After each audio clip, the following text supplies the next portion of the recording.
আশা করি তোমরা প্রত্যেকেই খুবই ভালো আছো। আমি প্রথমেই তোমাদেরকে অনুরোধ করব চ্যানেলটাকে অবশ্যই সাবস্ক্রাইব করো এবং অবশ্যই কমেন্টস করবে ক্লাসটি তোমাদের জন্য কেমন মনে হলো।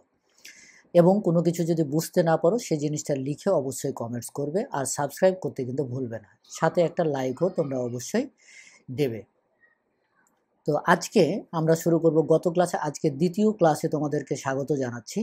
গত ক্লাসে আমরা লেটার এবং অ্যালফাবেট নিয়ে আলোচনা করেছিলাম। আজকে লেটার এবং অ্যালফাবেটের পর তোমরা নিশ্চয়ই জানো যে ওয়ার্ড। তো ওয়ার্ড নিয়ে আলোচনা করব। ওয়ার্ড মানে হচ্ছে শব্দ। দেখো এখানে খুব সুন্দর করে আমি কিছু লিখে দিয়েছি। ছোট ছোট বালুকণা দিয়ে যেমন সুউচ্চ পাহাড় গড়ে ওঠে, ইটের উপর ইট দিয়ে যেমন সুউচ্চ অট্টালিকা গড়ে ওঠে, তেমনই একের অধিক লেটার দিয়ে বা বর্ণ মিলে কিন্তু ওয়ার্ড গঠিত হয়। অর্থাৎ এই কথা দ্বারা কি বুঝলে, যদি একের অধিক ওয়ার্ড দিয়ে, একের অধিক লেটার দিয়ে একত্রে আমরা বসাই, তাহলে এটা একটা কি হবে, ওয়ার্ড তৈরি হবে। আচ্ছা, একের অধিক লেটার একত্রিত বসালেই শুধু ওয়ার্ড হবে না, এটার অবশ্যই সুস্পষ্ট একটা অর্থ থাকতে হবে। তো সেই কথাটাকে আমি কিভাবে লিখেছি দেখো, একের অধিক লেটার একত্রিত হয়ে যখন একটি সুন্দর অর্থ দেয়, তাহলে তোমরা কি বুঝলে যে একটা লেটার, কতগুলো লেটার একত্রিত বসে একটা ওয়ার্ড তৈরি হবে এবং সেই ওয়ার্ডটার একটা সুস্পষ্ট সুন্দর অর্থ থাকবে, তখন সেটা কি হয়, ওয়ার্ডে রূপান্তরিত হয়। তাহলে দুইটা ক্রাইটেরিয়া হলো, কতগুলো লেটার পাশাপাশি বসবে এবং সেই শব্দটার অবশ্যই সুন্দর একটা অর্থ থাকতে হবে। এটুকু হচ্ছে তোমাদের মূল ধারণা। তাহলে ওয়ার্ড সম্পর্কে তোমরা একটু ক্লিয়ার ধারণা নিয়ে নিয়েছো আমি আশা করি। এখানে আমি ফর এক্সাম্পল দিয়ে গেছি বুক, BOOK, বুক মানে হচ্ছে বই। দেখো এটার একটা সুন্দর অর্থ আছে। পেন মানে কলম, অ্যাডভাইস মানে উপদেশ দেওয়া। এগুলো দেখো প্রত্যেকটার একটা করে সুন্দর অর্থ আছে। এখন তুমি এবার লক্ষ্য করো, ENAM, দেখো একটা উল্টাপাল্টা দেওয়া আছে, ENA, ইনাম। ইনাম মানে, যদিও এটা একটা ওয়ার্ড, কিন্তু এটার কোনো অর্থ পৃথিবীতে নেই। কুব, এটার কোনো অর্থ পৃথিবীতে নেই। ইসিন, এটার কোনো অর্থ পৃথিবীতে নেই। তাহলে এগুলো দেখতে দেখো ওয়ার্ড মনে হচ্ছে, কেননা একের অধিক লেটার আছে, কিন্তু তা ওয়ার্ড নয়, কারণ লেটারগুলো এলোমেলো করে সাজানো হয়েছে, তার কোনো সুস্পষ্ট অর্থ নেই। এতক্ষণে তোমরা নিশ্চয় বিষয়টা বুঝতে পেরেছো।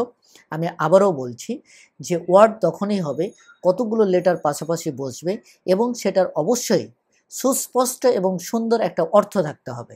যতক্ষণ তোমার অর্থ না হচ্ছে ততক্ষণ সেটা ওয়ার্ড বলা যাবে না। বিষয়টা তোমরা ক্লিয়ার?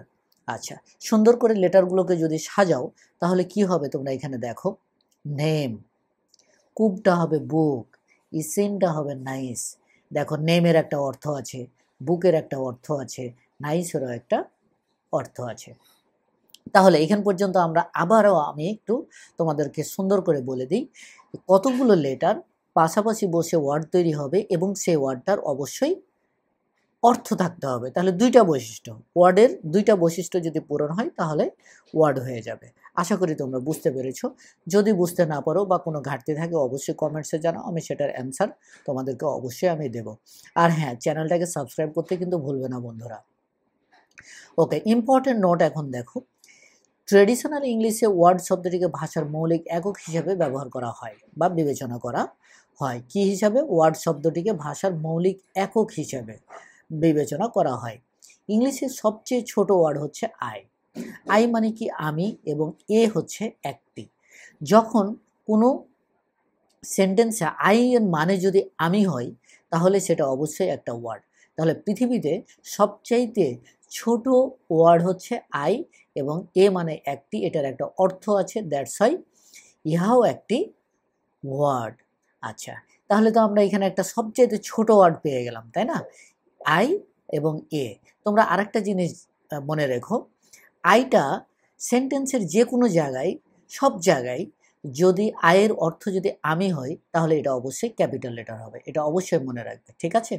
আচ্ছা, এবার ইংলিশের সবচাইতে বড় ওয়ার্ড দেখো, এটা কিন্তু একটা সবচাইতে বড় ওয়ার্ড, এটা কিন্তু উচ্চারণ করতে অবশ্যই অবস্থা খারাপ হয়ে যাবে, তারপর আমি চেষ্টা করছি। Pneumono ultra microscopic silicon volcano coniosis. কি? কনিওসিস। এটা হচ্ছে একটি ফুসফুসের একটা রোগের নাম। এটা হচ্ছে পৃথিবীর সবচাইতে একটা বড় ওয়ার্ড। তাহলে তোমরা একটা মজার জিনিস শিখলে। তো এখানে বাংলা উচ্চারণটা দেওয়া আছে, তোমরা বাংলা উচ্চারণটা করে নিবে। এবং তাহলে তোমরা একটা মজার জিনিস শিখলে, পৃথিবীতে সবচাইতে ছোট ওয়ার্ড এবং সবচাইতে বড় ওয়ার্ড। তো আশা করি তোমরা ওয়ার্ড সম্পর্কে একটা ডিটেলস একটা ধারণা পেয়ে গেছো যে ওয়ার্ড নিয়ে আর কোনো বিভ্রান্তি থাকার কথা নাই। তো তোমরা সবাই ভালো থাকো, চ্যানেলটিকে অবশ্যই সাবস্ক্রাইব করবে এবং ভিডিওটিকে অবশ্যই একটা লাইক দেবে, পারলে একটা কমেন্টস অবশ্যই করবে থ্যাঙ্কস জানিয়ে। যদি বুঝতে না পারো, কোন জায়গায় বুঝতে পারোনি সেটা জানিয়ে আমাদেরকে কমেন্টস করো। তো সেই পর্যন্ত ভালো থাকো, সুস্থ থাকো, আল্লাহ হাফেজ। অবশ্যই অপেক্ষায় থেকো 3 নম্বর ক্লাসের জন্য। Thank you so much.